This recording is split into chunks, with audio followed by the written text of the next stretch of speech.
আমাদের উপর আমরা বুঝে উঠতে পারি না। তখন আমাদের মধ্যে থেকে একজন ছাত্র দাঁড়িয়ে আমাদের মাদ্রাসার একজন ছাত্র দাঁড়িয়ে বলে, এই আমাদের ইমাম সাহেবকে তোমরা বসিয়ে তোমরা কি শুরু করেছো? আপনি তো ভুল বলছেন, মিথ্যা বলছেন।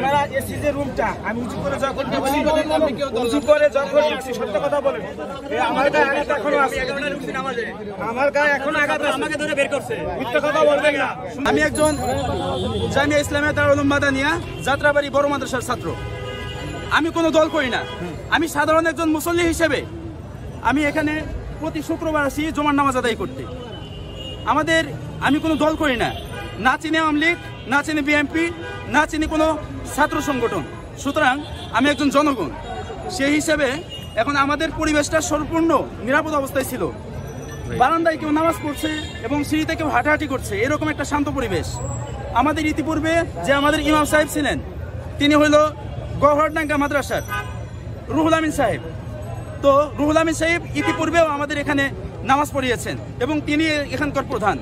কিন্তু এই শান্ত পরিবেশটাকে তারা উশৃঙ্খল বানিয়ে ফেলে মুহূর্তের মধ্যে। কারা এসে আমাদের উপর হামলা চালায় আমরা সঠিক বুঝে উঠতে পারি না। যখন আতর্কিতভাবে হামলা চালায় আমাদের উপর আমরা বুঝে উঠতে পারি না। তখন আমাদের মধ্যে থেকে একজন ছাত্র দাঁড়িয়ে আমাদের মাদ্রাসার একজন ছাত্র দাঁড়িয়ে বলে, এই আমাদের ইমাম সাহেবকে তোমরা বসিয়ে তোমরা কি শুরু করেছো?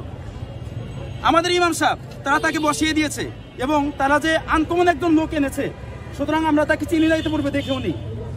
তারা আমাদের ইমাম সাহেব তো প্রতি শুক্রবারে শুরু থেকে ছিলাম, আপনি তো ভুল বলছেন, মিথ্যা বলছেন। এসি যে রুমটা আমি উঁচু করে যখন সত্য কথা বলেন, আমার গায়ে আঘাত এখনো আছে, আমার গায়ে এখনো আঘাত আছে, আমাকে ধরে বের করছে, মিথ্যা কথা বলবেন না। শুনেন, আমি বলবেন চলে যান, একটু কথা বলেন, আমার উপর চলে যান, মিথ্যা কথা বলেন না। আযান দিছে, আমি বলেছিলাম আমি 11টায় আসি, যখন আযান ধরে বের করছে, ঠিক আছে, আমাকে ধরে বের করছে, আমাকে এখানে সাধারণ মুসলিমরা ঢুকবো, আমি উঁচু করছি, আমি ঢুকবো, তারা সবাই মাদ্রাসা ছাত্র, কাউকে ঢুকতে দিচ্ছে না, কাউকে ঢুকতে নাই। শৃঙ্খলা পরিবেশটা তারা নিজেরাই করে পুরো মসজিদটাকে ভাঙচুর করছে। তার ছাত্ররা আপনার এই যে সিঁড়ির নিচ থেকে লাঠি নিয়ে আমাকে আঘাত করে, এখানে ঘুষি মারছে, অনেক মুসলিমরা মারি হয়েছে। আমার উপর যখন হামলা হয়েছে পরিকল্পিত ভাবে আসছে, আমরা শুরু থেকে ছিলাম এবং ওখানে অনেকগুলো ভিডিও হয়েছে, আপনারা দেখতে পারেন। পরিকল্পিত ভাবে কাজটা করছে গোপালগঞ্জের এই যে গহরডাঙ্গা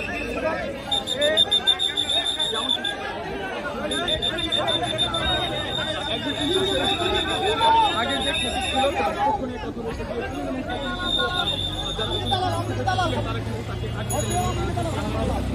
অরিজিনাল আওয়ামী লীগের দালাল,